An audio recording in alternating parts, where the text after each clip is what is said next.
Every day at Sierra, you'll find top brand apparel, footwear, and gear for 20 to 60% less than department and specialty store prices. And during clearance time at Sierra, those incredible prices are 40 divided by 2.5, carry the 1, even lower. And when you shop clearance at Sierra, you can save a whole lot more on everything you need to get active and outside. That's a lot of saving. Epic brands, vast selection, teeny tiny prices. That's Sierra. Visit your local Sierra store today or shop online at sierra.com. We're here because your heightened awareness deserves heightened entertainment. The Last Show with David Cooper. The phrase AI sycophancy, it should have been the word of the year for 2025, but what does it actually mean? And when AI treats you a little bit too well, what happens to you? How do you see yourself? How smart do you think you are? Well, I'm here with someone who's researched this. His name is Steve Rathje. He's an incoming assistant professor of human-computer interaction at Carnegie Mellon University. Steve, welcome to the program. Thanks for having me. I kind of gave a crude definition. I said it's when AI treats you a little too well.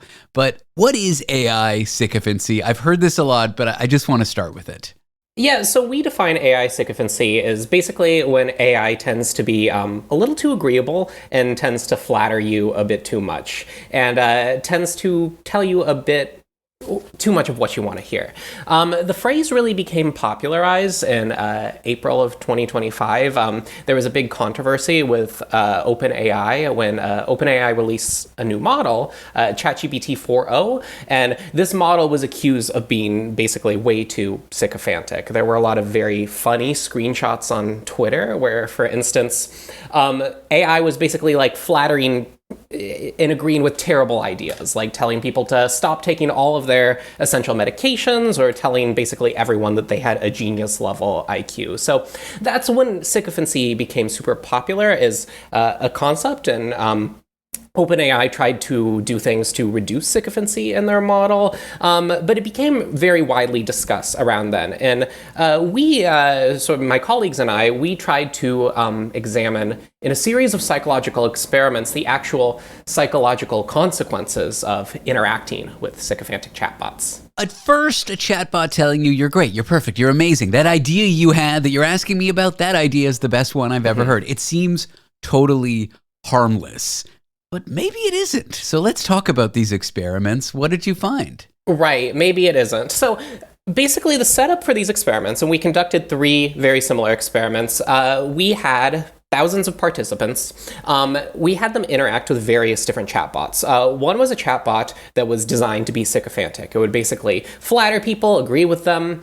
One was a chatbot that was designed to be gently disagreeable. So it would sort of gently show people opposing perspectives and maybe try to open their mind to other viewpoints. One was just a regular chatbot like ChatGPT or Gemini. We basically took a few frontier models, and then we also had a control condition where people just talked about with the benefits of owning dogs and cats with a chatbot. So in all these conditions, people discuss political topics, but we're currently analyzing non-political topics as well in follow-up experiments. And broadly, this is what we found. So this isn't too unexpected, but people really liked the sycophantic chatbots. They really enjoyed them. They said that they would want to interact with them again. And basically, as expected, people really did not like these disagreeable chatbots that would gently challenge their opinion.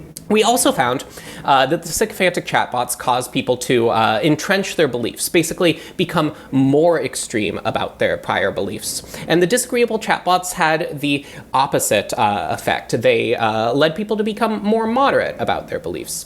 And now here's where things get really interesting. This is one of the effects that really surprised me, actually. We found that people rated the sycophantic chatbots as highly unbiased, but they found the disagreeable chatbots to be extremely biased. Okay, so we're biased on the idea of what we think bias is, because if someone's agreeing with you, that doesn't mean they're unbiased. Yeah, exactly. And this is This relates to what psychologists call naive realism. Basically, people think that how they view the world is objective and correct. And they think if someone disagrees with them, it's because they fall for propaganda or because they're biased. And I think because people think that they are objective and correct, they think that a chatbot that agrees with them is also objective and correct. They don't realize it's because of the sycophancy. People seem blind to sycophancy. And I think that's why sycophancy is such a challenging problem, because people don't even recognize it. They're just like, oh, if this chatbot is agreeing with me, it must be because I'm correct. It's not because of how this chatbot is designed. And what about feelings of your own intelligence, of your own ability, own ability to, I don't know, get the responses to questions right, or your own, your ability in a particular area of study that you might not know that much about? Yeah, so this was one of my favorite results from the study. So this extends on a line of work in psychology called the better than average effect. So most people think that they are better than average on a number of desirable traits. Most people think they're more intelligent than the average person, more empathic, more moral than the average person. And this is, of course, a statistical impossibility, because you can't have half of the population being, more than half the population being above average. By definition, only half the population can be above average. And this effect is so strong. There's one study that finds that criminals who are in prison for violent crimes believe that they are more moral than the average person. So this is just like a very broad effect that extends across the population, even if it contradicts reality. Don't quote me on this. I don't remember the study, but there's some high percentage of drivers who think they're better than average, like 90% or something think they're great drivers. And that's just a statistical impossibility. Right. And this was one of the original studies on the better than average effect conducted in the 1970s, was on people thinking, basically everyone thinking they're better drivers than average. So we wanted to know whether AI sycophancy might amplify this better than average effect. And indeed, what we found is that after interacting with the sycophantic chatbots, people rated themselves as more intelligent than average, as more empathic than average, as more moral and kind and insightful and better at asking questions than the average person. And the disagreeable chatbot had the exact opposite effect. It didn't make people realize that they are worse than average. Basically, everyone still kind of showed this better than average effect, but the disagreeable chatbot reduced it by a little bit. So in other words, the disagreeable chatbot made people more accurate in their perceptions, because, it's more accurate that people are on average closer to average. So yeah, this is concerning, because if sycophantic chatbots are constantly flattering us and saying, oh, you're so empathic, you're so intelligent, it might amplify this cognitive bias that a lot of people have. And to your point, this seems all fun and games, these findings. It's kind of silly. It's fun to talk about. But when we think of what people are really using chatbots for these days to do their jobs, I mean, there are people that kind of claim they're in romantic relationships or use chatbots as therapists against everyone's advice. When people are using these chatbots in really serious, big ways in their lives, this outcome is kind of alarming, isn't it?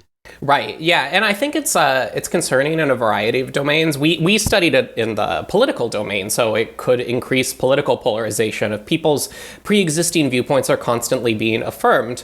But it's also concerning when we think about this, this term AI psychosis is being thrown around by the media a lot. Yeah, we've covered it on the show. Yeah. Oh, really? Okay. Yeah. And it's kind of a fuzzy term, and people have a lot of disagreement about what it actually is. But I think that sycophancy might be particularly concerning, and this is more speculative. We don't have a ton of research on this, but basically for individuals with mental health vulnerabilities, if people have their delusions affirmed. And I gave the example before of ChatGPT, for instance, saying, it's a good idea for someone to stop taking essential medications, for instance. If you're affirming sort of the delusions of mentally vulnerable individuals, that could cause a lot of significant problems. Well, I know that I'm better than the average person at identifying the fact that I'm an idiot. Most people aren't willing to do that. Knowing what you know and knowing that a lot of people use these tools, but perhaps don't want to be biased like this, what recommendations would you have to the average chatbot user? Yeah, so one is to just be aware of sycophancy and to know that this is a problem. that can be really powerful. But then another thing is, if you use ChatGPT, you can actually customize your ChatGPT, where you can kind of go to the settings and you can change the system prompt, or you can change ChatGPT's personality to tell it to be more cynical or tell it to show you alternate perspectives. You can specifically prompt ChatGPT to act differently. You can say, maybe be a devil's advocate and show me opposing perspectives. So that's one recommendation here. But another recommendation is for the tech companies to maybe, update their models. Why should these big companies that have a huge amount of money and control have to do anything? Come on. Oh, yeah, I know. Well, Steve Rathje is an incoming assistant professor of human-computer interaction at Carnegie Mellon University. Steve, thank you for being here. This has been a great chat. Thanks for having me. This was fun.